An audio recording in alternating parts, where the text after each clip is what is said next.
This is a fucking internet news station that you've never seen probably a whole program from. Like, have you ever actually watched an entire Epoch Times or known anybody that even talked excessively about them? And then from 2011 to 2022, they have an increase in overall revenue of over 1,000%. In over 1,000%, starting at a million. Holy fuck.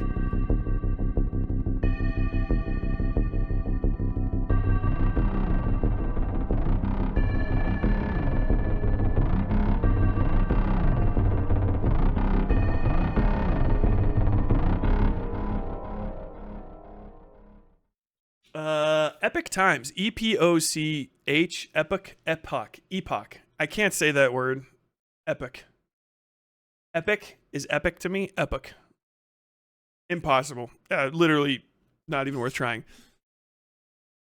Epoch Times is a obvious shill organization, fake news site, literally fake news, that you might recognize from being in advertisements between every fucking video that you watched a few years back. They might actually still be there. I just remembered that I have premium now, so I don't see YouTube advertisements anymore. Shout out my boy Dennis Prager. The bussy is always warm. Dennis Prager. I haven't heard fucking Dennis Prager's voice in a long time, because he's been getting them Dennis, them fucking little T-boys Prager. That's what he is. But either way, Epoch Times always looked like bullshit to me. It was one of those things that's like, we pride ourselves on being unbiased, which is almost a guarantee that they're going to be insanely fucking biased. It doesn't matter what the goddamn organization is. And we looked them up on stream, and they are related to like Falun Gong, right? Which is just some sort of Chinese anti-China conspiracy. When you boil it all the way down, it's all about some guy that lives out on a fucking like 400-acre compound, and I think in the northern parts of New York. He's some Chinese multimillionaire or something, and he's got a cult up there. So it's a cult. It's a cult. The Epoch. There we go. Epoch Times was their like media arm, and it wasn't doing that good, so they just turned it into a blowjob machine for the MAGA establishment, basically. Not necessarily conservative or Republican, just pro-Trumpian MAGA style news. If they happen to overlap, that usually was where it would go. I say that specifically because I recall off the top of my head the Epoch Times. God, that's fucking hard to say. I think they said Epoch Times too, like to try to make it sound like epic.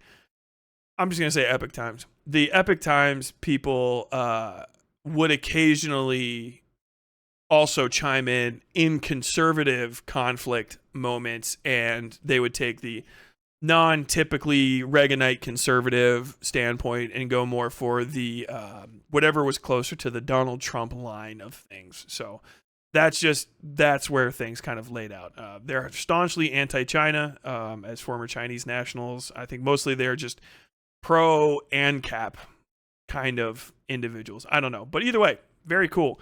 Epoch Times CFO charged with participating in $67 million money laundering scheme. This is from USA Today. A member of the Gannett Network. I hit the wrong button. Epoch Times CFO charged with participating in $67 million money laundering scheme by Tao Win. The people at Falun Gong would be upset with her. The top executive for Epoch Times, a conservative multinational media company, has been arrested and charged in a transnational scheme to launder at least $67 million in illicit funds to benefit himself and the company, the U.S. Attorney's Office announced Monday. Federal authorities unsealed an indictment Monday charging Weidong Bill Guan, the chief financial officer of the Epoch Times, with one count of conspiring to commit money laundering and 2 counts of bank fraud. Authorities say Guan, 61, was arrested Sunday morning and pleaded not guilty on Monday in federal court.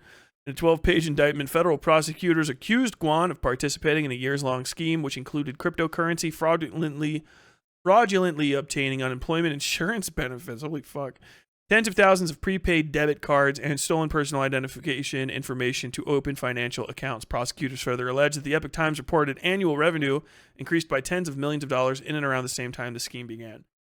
If I have to guess that they were stealing their subscriber information and starting up fucking debit accounts and stuff, that would be fire.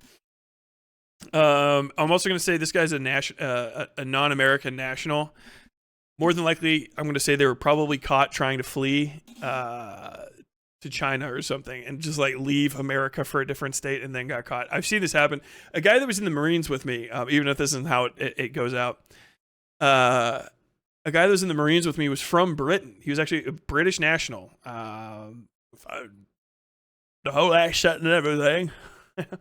He said, Obvi. He talks like this, Obvi. Go ahead, Billy. Compliment me. He got out right before I did. He basically was on the same 4-year type contract. And he was going to move back to Britain permanently with his wife.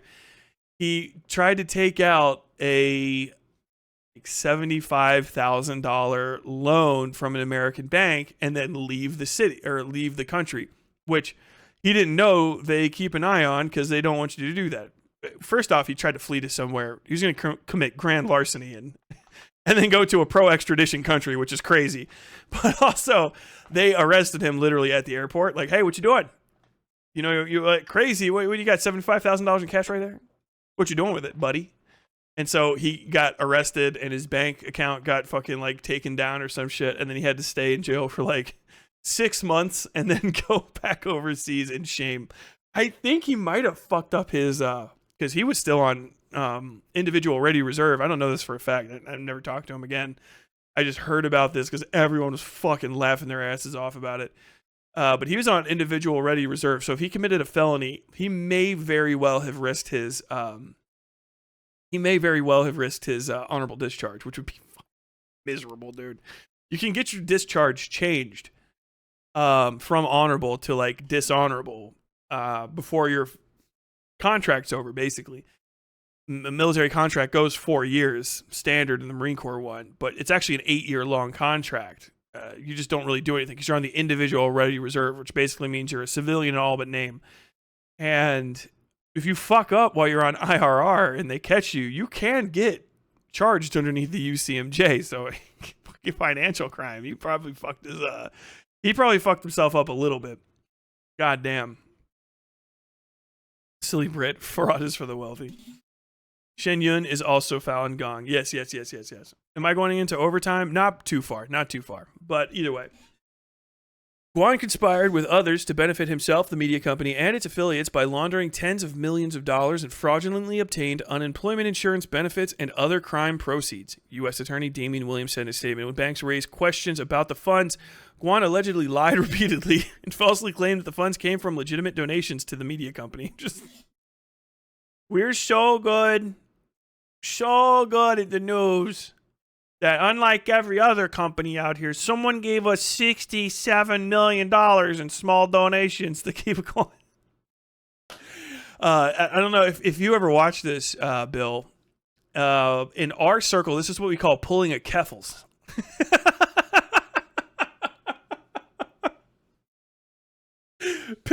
Bill fighting out there in Ireland, just walking around. He just looks at this lady, this little translator looks back at him like, what are you going? And he just gets dragged back onto a plane. She starts walking faster. Cal Chester runs the Epoch Times. Hey, you guys ever seen my favorite? That's my favorite album. And it's my favorite. Oh, you gotta do it. That's my favorite album. And it's my favorite album because I'm on it. And that's the Chow to Chestra minute. It's a minute, but it's not a minute long. It's Chow to Chestra. A whole lot of chow. I miss that character, man. I miss that motherfucker like you wouldn't believe. God damn. When banks raised questions, he said that they donated it. Federal authorities did not name the Epoch Times in the indictment, but Guan is listed as the company's CFO. In most recent tax return, according to ProPublica's nonprofit Explorer, did ProPublica do the actual... Ooh, this is good. They're actually a 501c. Oh my God, I didn't realize that. I thought they were at least for profit. Epoch Times was a non-profit news organization. Donations to this organization are tax deductible. Oh man, they fucked up bad. If you're gonna try to commit fraud with a company, always do it with a fucking for-profit company, because you can make a lot of excuses that you cannot make with a not-for-profit. Expenses, holy shit! Look at this. This is from ProPublica, looking at the same thing. Revenue, 127,997,000. Expenses, 127 million. Net income, 413,000. Net assets, 518,904. What? Contributions, 3 milli.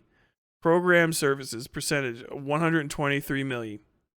Investment income, 220. Bond proceeds, nothing. Royalties, nothing. Rental property, nothing. Net fundraising, nothing. Sale of assets, minus 88,939. Net inventory sales. Holy fuck, man. That's a wild number right there. Oh, buddy. Look at the net income difference here. 413 in 2012. And like, it's still multiple millions. 127 million, 413 net income. 2021 net income $25 million. Net assets $30 million. Expenses $96 million. Revenue $121. So like, that's insanity, dude. Where the fuck is that money going and coming from? You go back to 2020, this is a lot more. If you guys are confused, like, this is a lot more saying revenue 70 million, expenses 57 million, net income 12 million, net assets 4 million. This is a little bit more sane. Those numbers on that first one were wild. Go back to 2019, 50 mil, expenses 13 mil, net income 1 mil. I mean, these are still insanely high numbers for a fucking news organization that barely did fucking anything. 2018, net revenue loss. 2018, 2017. Most of this is just getting pumped. Epoch Times goes all the way back. 2010,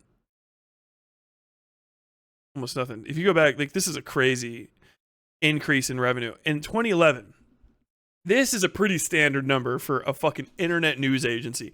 Let me just put it in perspective. If the Young Turks made 3 times this, I would be pretty fucking impressed. They might actually make a lot. But the Young Turks have a full suite, right? This is just one that everybody knows. They have a full suite. They have 2 main anchors. I think they have a series of other people that do and don't work for them sometimes. They probably got a few camera people, light people, studio, all that overhead, and then they pay Cenk and Anna. With all their income and stuff and all of their ad sales and shit, having a total revenue of like 101.7 million would be phenomenal. The operating revenue for some of the larger papers that I worked for, like a city paper, I don't even know if it was $5 million. That's a lot of money.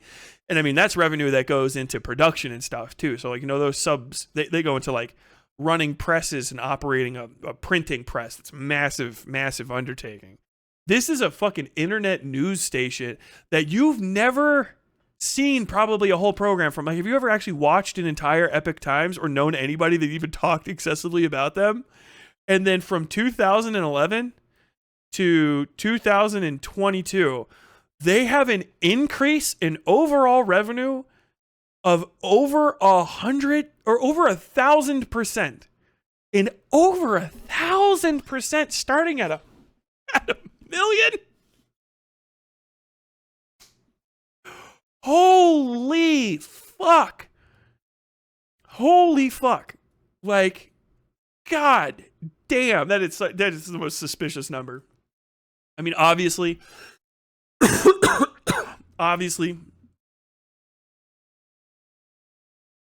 also, you have made me very happy. I detest Epoch Times. Also, you scooped me. The story wasn't on any of my news servers.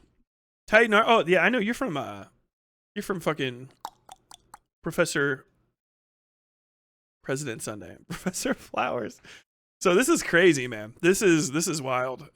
Just an insane amount of money. You can send this on to Sunday if you want, but that's not so. And like, this says program services, by the way. This is so when you do, this is a different type of accounting than you might normally see. this is kind of like how cities and stuff, nonprofit entities do to like 2-0 accounting. If there's an accountant or a math nerd in here, you can correct me on this, please feel free. But basically what you have is your total revenue for the year, and then you do accounting based on your projected revenue, right? And you try to get as close to it as possible. You want to have no profit. You want to have, it's a non-profit, right? For this, basically they're saying that they got program services, they got this amount of revenue, right? Shit. And then their expenses, it doesn't even say whatever. I kind of read this backwards. These compensation figures are crazy small. Bill Guan got $85,000. These guys got this. Other salaries and wages, 3.9 million. Total assets, total liabilities, all of this. That's not much. But then where is this $123 million coming from? Like program services, contributions, by the way, is donations. So that's 3.5 million. That would be like, you know, kind of what goes into all this stuff right here. The salaries and wages, that kind of makes sense. Program services is like what, like people buying their product, right? So like what they're saying is they got $123 million worth of people buying Epoch Times subscriptions. That, I think that might be hold on. What is the I'm kind of fumbling this. Somebody who can actually do good accounting can do this better for me. This is not a full accounting, by the way. But let's see. What's the yearly operating budget of the New York Times? It's probably one of the largest news organizations on earth, right? They're very big. Okay, well, that actually is pretty big. New York Times operating expenses in 2021 were $1.8 billion. Okay, fair enough. That's pretty big. I guess I didn't know. I thought it was going to be like 750 million. Jesus Christ. Dude, the New York Times operating expenses are almost double the apparently very high budget of the police department in that fucking sense. Dude, the New York Times is fucking, they're embezzling some shit too. Let's see. Unless that's not real. Operating margin of 10.22%. People love news, man. Operating profit of $202 million in 2023. Still gonna probably lay people off. Let's see. Operating budget of the Young Turks. Everything's moved on. It's been 10 years since I paid a lot of attention to this.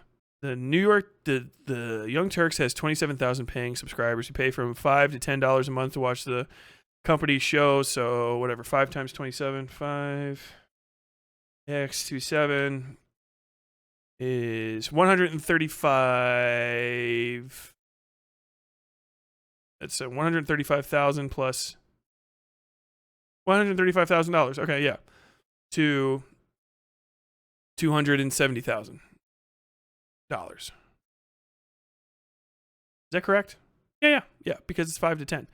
So yeah, so $135,000 to $270,000 in their revenue. So that's like the Young Turks. That's a pretty fucking active organization. I mean, places like the fucking Prager and stuff, they probably get some pretty solid donations. But $127 million for a news org that does next to fucking nothing is crazy to me. You're also on my Discord. Well, hey. Oh, you said my name but don't have clips allowed? I do, but they don't work. I don't know why. I don't know if my YouTube has had it shut down. I can't turn them back on. Anybody who's a YouTube guru, if you know how to fucking turn stuff back on, please do it. They're aggressive purveyors of conspiracy theories and simply false info, transphobic supporters of fire. I've had my eyes on them for a while. Yeah, I've known them for a while too. They suck. They fuck their ass. Their ass coverage, but and they're also just not as interesting as all of the other things that go on. So it's just gnarly. If convicted, Guan faces a maximum of 20 years in prison for the money laundering charge and 30 years for each bank fraud charge. The company intends to and will fully cooperate with any investigation dealing with the allegations against Mr. Guan, the Epoch Times said in a statement. In the interim, although Mr. Guan is innocent until proven guilty beyond a reasonable doubt, the company has suspended him until this matter is resolved. often further laundered through other bank accounts. Juan served as the CFO for the New York-based company for at least in 2020 through May 2024, which is where we see the number go absolutely fucking bonkers. He also managed other teams during that time, including the Make Money Online team, which used cryptocurrency to knowingly purchase tens of millions of dollars in crime proceeds. The indictment alleged. So basically, that's where they're doing. So how they did the money laundering was, Epoch, Epic Times. I swear to God, they call it the Epic Times. Do you think it was all Shen Yun money? I mean, if there was anything he stole, yeah. But who knows where all of it was. Either way, purchasing illegal financial products is a whole different types of wire fraud too. So, like this is like the true white collar crime. It's a little bit outside of my specialty, but I'll tell you how it works if you're curious. So to launder the money, you just have to make the money look like it came from somewhere legitimate. That's the whole point of it. That's what you're laundering, is the reputation, so to say, or the perceived origin of funds. And they did call it Epic Times. That's what I thought, which is why I was saying it's not Epoch. That's the word, but they would call it the Epic Times. Like, stupid as fuck. But basically, you put it in stuff. One of the oldest types of money laundering in America that was a standard, really good use, really, really effective, was mafia people laundering money through gambling. Because gambling wins. You saw this in Breaking Bad too. Gambling wins, they come out of nowhere. They're a literal windfall. So you can, at least once or twice say that, oh yeah, I won a bunch of this money playing poker. Here's the taxes on it.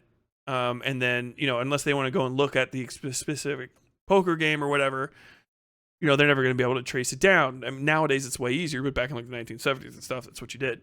And if you have a whole bunch of, transactions happening, it's much easier to get rid of, as opposed to just robbing a place and then trying to spend the money on your own. People are like, how the fuck could you buy a car? Where did you get $10,000? If you have a fucking business or a front, you can do that. A lot of people for a while have said that Bitcoin is a good way to launder money. I don't think it's a good idea at all. Bitcoin is literally digital currency. I know people keep saying that you can't trace it, but everything about it seems like the Bitcoin is more traceable than a United States dollar is, like literally. And I think the people that want other people to believe that Bitcoin is untraceable are mostly the feds, in my opinion, because from what I understand, individual Bitcoin, even chunks of Bitcoin, all of those transactions are like maintained on those decentralized whatever servers, which I guess you can turn off, because that's the way that the, what do you call that? Not data mining, but the where you mine the Bitcoins on the blockchain. Because you can always turn the blockchain off, and blockchain doesn't make a record. It just is the blockchain, and then once it's gone, it's gone. But the thing is you need to maintain the blockchain to maintain the money that's on the blockchain, or all of it goes away as well. So you can like instantly wipe out billions of dollars of wealth in this non-fungible product that you purchased.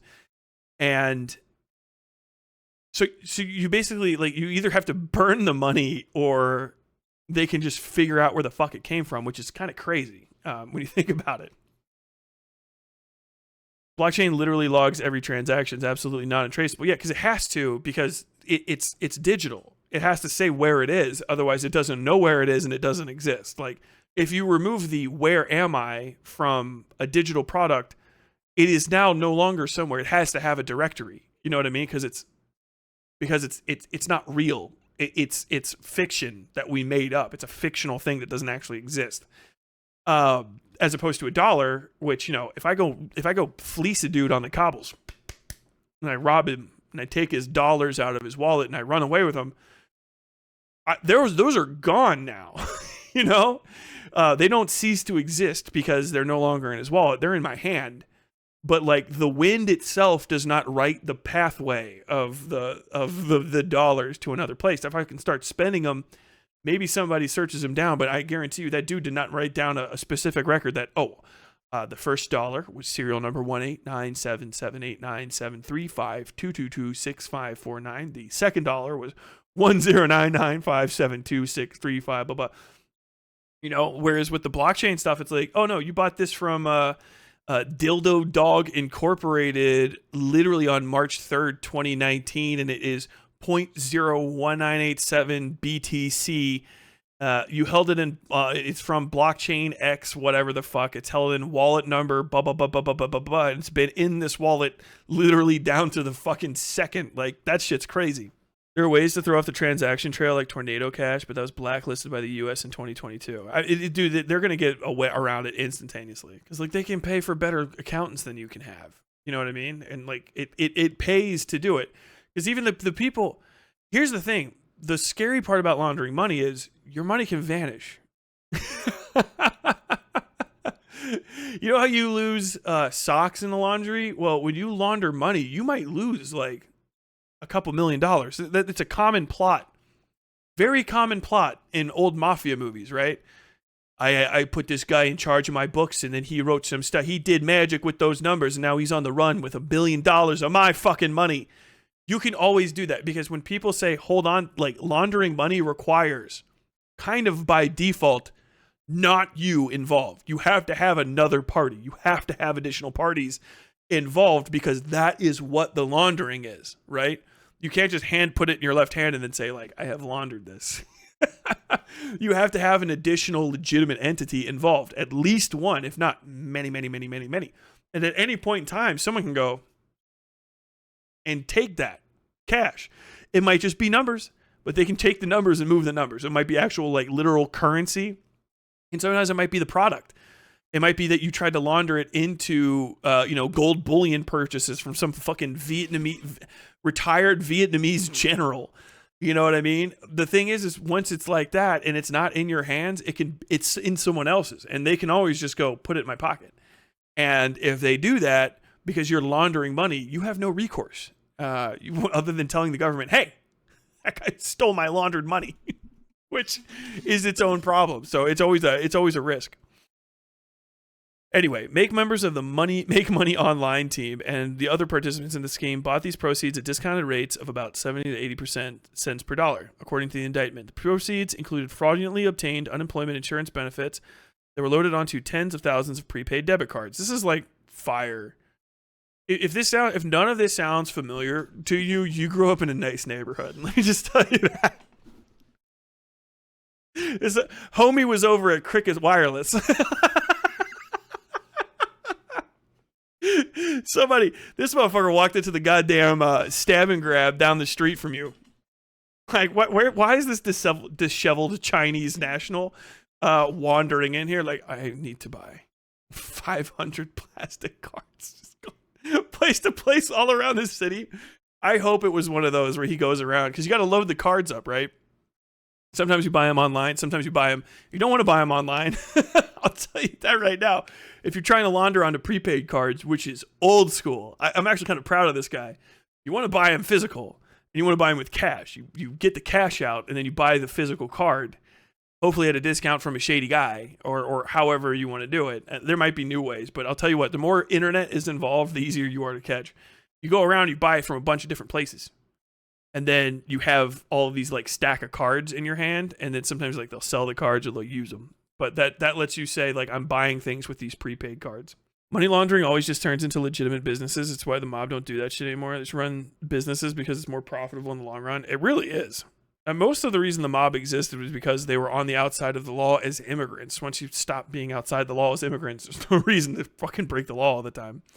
There's also no reason to not cooperate with the law when one of your fucking people are like, hey man, you need to go to jail for 20 years. Like, what if instead I just tell on you?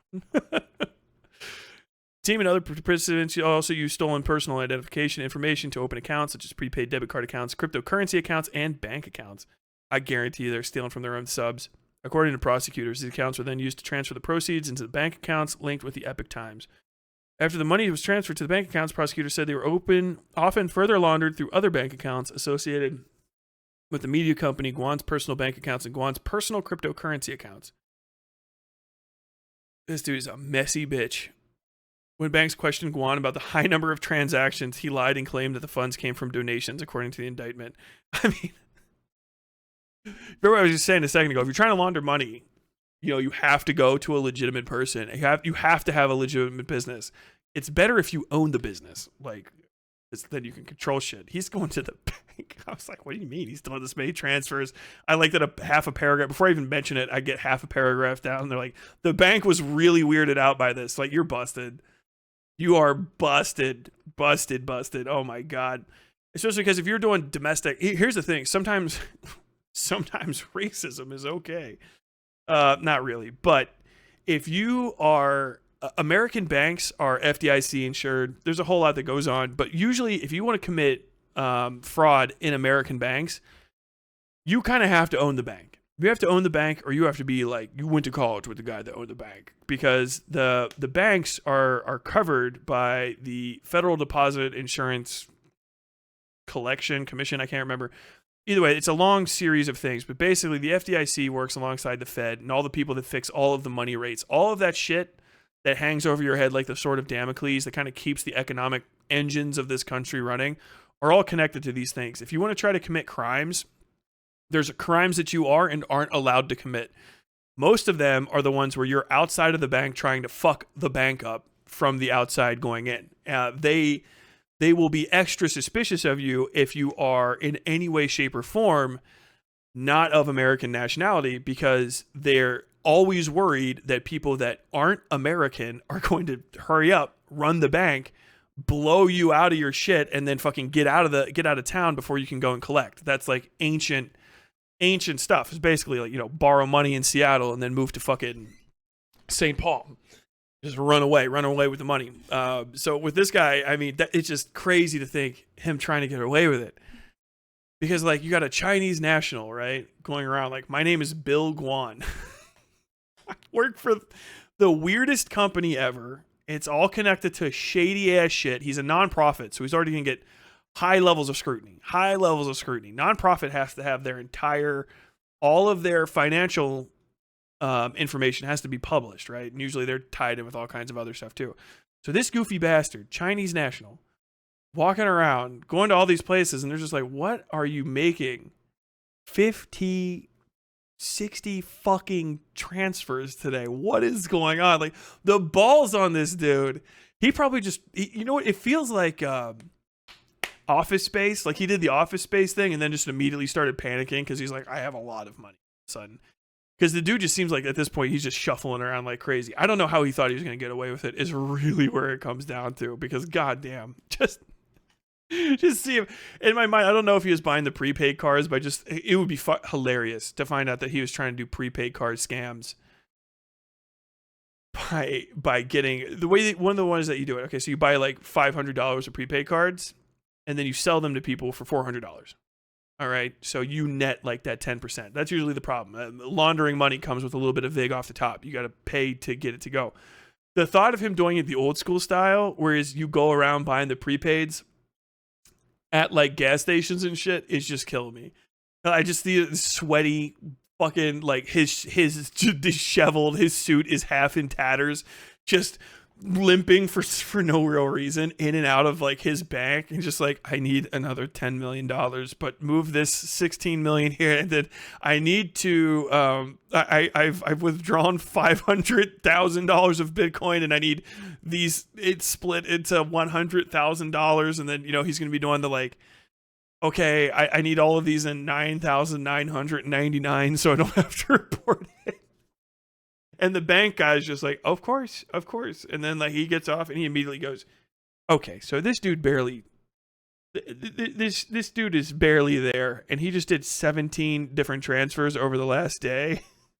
And when he was walking around, I think I heard like a stack of credit cards or something in his pocket. Can we pass this on to fraud? Can we pass this on to fraud prevention? They're like, yeah. Fraud prevention that day was just a series of calls where people were just like, is this about Bill? Yeah, Bill Guan. Okay. And start answering like, okay, is this about, before you say anything, is this about Bill Guan? This is about Bill Guan. Okay. Guy's got 16 phones in front of him. When I was a bank teller, we had fraud related trainings weekly. I mean, they're on it. Like, the banks are never like not ready to be robbed to some degree. I mean, just like the one robbery banks are usually not like hyper actually ready for is an in-person robbery, because they're so fucking rare, because you just don't get away with them. They're still ready for it, but that's like all the rest of them, they're constantly working to like make sure, you know, nobody fucking breaks into it this way and people don't try to do dumb shit like the old you know, can you split this 20 for me? And then actually, can you split this 10 too? And I need this 20 needs to be in 3 5s and 4 1s. And actually, like, okay, what happened to the $50 bill I gave you? Because I gave you 50. You guys know that's an ancient confidence scheme. It's like one of the first things. If you're ever a cashier, anyone who's an actual cash cashier, it's probably less common now because everything's on cards. But that's an ancient swindle. You basically go in and you have like your money like this, right? You got your money. And you're like, hey man, I need a split, right? I got 2 20s here. I'm gonna get 2 20s. I need this 20 like that. You basically get in their face real quick and you get them flustered. I need this 20 split into a 10 and 2 5s, and I need that 20 split this way, and then you kind of get it back. Like, okay, hey, hold on. I gave you, and you phrase it too, like you're saying, I need this 20. And I need this 20 and 10, and then you get it back. Their brain's going to say, you're going to say, hey, what happened to the other 10 that I gave you? And you're like, wait, what do you mean? I was like, I gave you 2 20s and a 10. I needed the 120 and a 10 and 2 5s, but you only gave me back 1 10. I need 2 10s. And then they're like, wait, hold up. Okay, yeah. And then you give them the cash out of the register and you make $10 real quick, right? By splitting the money. There's a bunch of different ways to do that. Ancient shit. It's just like, if you have somebody, it's one of those things you have to look out for. If you work at like at a gas station or old mom and pop stuff, it's like one of the first things you have to tell register people, like, no, don't. Someone comes in trying to split money, don't do it. Mr. Wednesday level old scam, ancient, but it sounds impossible. It sounds impossible. If you are listening to me say that like that and you're like, that sounds impossible, understand, I told you the scam and I ran you through it. If you're not ready for it, that shit will fuck your average fucking Joe up. Like, the other people just be like, all right, chill. Or you just, the classic response is, we don't break money. What do you mean you don't break money? You don't break money here? You don't break, what do you mean? My money's not good? Like, okay, like what? Bro, do you want cigarettes? Who's joned out? Is that a cash changing scam at liquor stores? Liquor stores is where you'll see it most. Yeah. Liquor stores, gas stations, cigarette shops, which don't exist as much anymore, but at least where I'm from. Holy shit, I think someone tried this on me when I worked at Dollar Tree. Basically instantly got my manager because I knew I didn't get anything wrong. Yes. Yeah. It's wild. Now that you have cameras over the top of registers and shit, it's way harder to do. But back in the 90s and like early 2000s, especially when places were more cash, you'd see it here and there. If I would say anyone's trying to get it done to anybody these days, it's probably people trying to do it to like food truck guys. I've had people try to do that to me, but I fooled it by being so bad at math. I got frustrated and walked out. Hell yeah. Blake, you want? They tried it on me a lot. Thrift stores are bad for it too. Speaking of financial crimes in Minneapolis, there was a local charity fraud during COVID, hundreds of millions of dollars, and they got caught trying to bribe jurors for $120K recently. This is what I talk about. Like, I don't give a fuck about the Keffels, because you have to not know anything about the kind of fucking swindles that are going on in this world to think that like $100K from a GoFundMe that was badly worded is like, that's the hit. I'm like, all right, it's all right. You get to dip that toe one time. You know what I mean? More than likely. I don't know. The more I'm watching that from a distance, the more I'm like fucking hating to give fucking Mudahar the benefit of the doubt on accident, but like, goddamn, it does seem like there's a bunch of dumb fucks that are still trying to defend her stealing the money. But like, dude, $100K is chump change. Like, dude, you probably have a politician in your city right now that's pumped his own fucking pack for like a milli clean, and he has got away with it. Casual. If you have a charity in your city that has not robbed, or someone has not robbed the charity for like $500K plus over a few years, like, dude, are you really even in this game? You know what I mean? Coupon people are crazy. They basically do the same thing, but because the store gets reimbursed for the coupon, when you return the item, you get it at full price. Crazy side hustle. That's it. George Santos. Oh, George Santos, a beast, dude. I've considered wonder if could I reach out and talk to him, but I just don't want to. I don't want to risk you guys not having the power to resist his charms. Heck, Keppels just kept streaming. She would have earned way more money anyway. Yeah, the funniest part about it is this 10 pick any 10 drama streamers who covered her, and they all made more than that $100,000 over the few videos they made on her by far. Dude, like, crime really doesn't pay unless you know how to, like, if it's not going to be your fucking profession, crime never pays. Like, it's always like, if you don't get caught right then, you get caught down the line. It's like, what did you do? Like, you got to have a boat for 4 years, and now you're in jail for 3, and you can't have that kind of fucking job anymore. And at worst, who got away with the most? Jordan Belfort? Sell me this pen. I said, like, now, Bobby, I'm going to teach you a lesson that they taught me back in 1986. Sell me this pen. Dad, I don't want to sell you that pen. Bobby, you have learned a lot. Prosecutors allege that the money laundering scheme caused the media company's annual revenue to increase to about 410%, about $15 million to around $62 million between 2019 and 2020. Okay, I did read the sheets right. What is the Epoch Times? Conservative media company headquartered in New York. It's affiliated with Falun Gong, a new religious movement that has been banned in China. For years, the media company was known for its criticism of the Chinese Communist Party and alleged conspiracies against the party. Do not think that that's because they're based. We read into this the last time I went over it. The reason that they're against the Chinese Communist Party is because Falun Gong is a fucking cult with a psycho fuck. Like, I want to fuck all my chicks in the cult and nobody can own property cult leader. And China cracked down on him. He's basically like a Koresh, but way more fucking psycho and way worse. So when China cracked down on him, even though he was friendly with them at the time, then he decided, and only then did he decide China bad. And then he moved across the sea and created, I think to New York, I remember, created his little live-in cult area and then started up the Shen Yun ballet to go around and preach how fucking cool he is as just like a petty fucking jab at the old Chinese Communist Party, which I think he was actually a high-ranking member of. If I remember correctly, I might not, but who gives a shit? For years, the media company was known for its criticism of the CCP and alleged conspiracies against the party. In recent years, the company has given platforms for far-right politicians and supported President Donald Trump, former prez. Citing data from Facebook's Internet Advertising Archive, NBC News reported in 2019 that the Epoch Times spent more than $1.5 million on about 11,000 pro-Trump advertisements over 6 months. I've seen more Epoch Times ads than anything. You know what I mean? The media company also published dozens of articles spreading Trump's claims about and 2020 election. The company's strategy got it banned from further advertising on Facebook. It also fueled a large growth in the company's audience. And that's it. So that's pretty much what's going on right now. We're going to cover that more as we go through it, or as things happen, but I'm not surprised. I think the reason I covered them last was I was just saying, like, this is so obviously a fucking scam news org that they're going to get caught doing something else. It's hard to explain, but there are rules around advertising and news coverage relative to politics. The First Amendment goes only so far in America because there are still FEC, Federal Election Commission guidelines about stuff. I'm not very much of an expert because political coverage of this stripe was not my forte when I was a journalist. So do your own research, look stuff up on your own. But to basically sort of kind of boil it down, your First Amendment protections as a political covering organization are kind of limited to you having to do some type of news, all right? And advertising is not news. Those are considered two different things.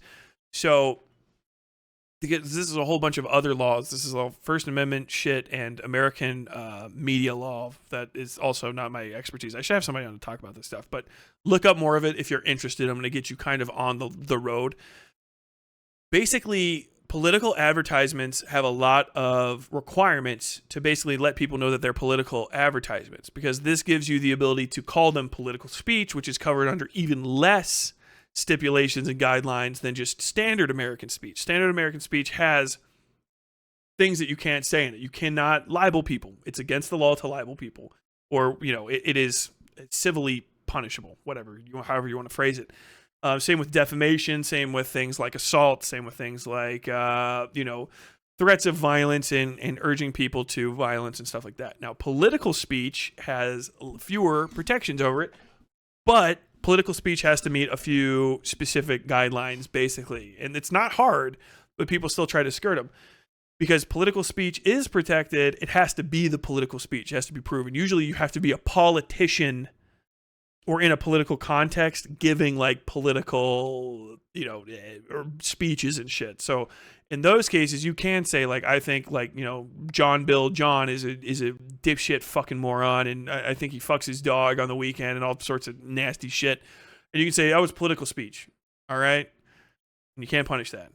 and they'll say, okay, but as a news organization, what you can do is repeat that you said that the guy said that, but you can't say it on your own because you're not covered under political speech as an opinion. You're a news organization. You have a different set of rules and you have a different type of kind of auspice, which is why Donald Trump can say shit about Dominion, but Fox News can't, to kind of boil it down for you. Fox News cannot lie about Dominion voting machines the way that Donald Trump could, at least while he is running for political office and speaking as a politician and stuff. He can say stuff like that. They can report on it, but they can't say it the way that he does. Kind of boiling shit down a lot. Probably making a few mistakes here, but let me continue on. With advertising, political advertising, it's a completely different beast, especially if you're a producer. Political advertising has to be marked as political advertising, which is why every time you see it or hear it, you hear this ad paid for by blah, blah. My name is Joe Biden and I approve this message. Once again, the American people, I'm here to ask you for another $5 if you have it for me. That kind of shit, because that also follows under Federal Election Commission rules, and because that's like stuff that you're paying for. Yelling fire in a crowded room, actually illegal. That's not a crime. I know it's the weirdest thing ever, but that's actually not a problem. If you say it and you actually cause a stampede that kills people, that's actually bad. But just screaming fire in a crowded room is not actually like punishable at all. It has to be a provable thing that you caused an issue, which is inciting a riot, basically. It's like all the influencers doing rug pulls and getting away with 10 to 15K. It's probably the exact same thing. Yeah, literally. It's fraud. Fraud for fraud. Base typing, rebellion type energy. Sure. Glory to Xi Jinping. Since skirting that line, the whole point of op-eds. Isn't skirting that line the whole point of op-eds? Sort of, yeah. Op-eds are you're just giving your opinion for the paper usually. It's opposite the editorial page is what an op-ed is. The editorial page will be the editor or the staff official opinion on things. That's there. And then op-eds are opposite the editorial page. That's from people that write in. That's why they're op-eds. They don't actually work for the paper usually.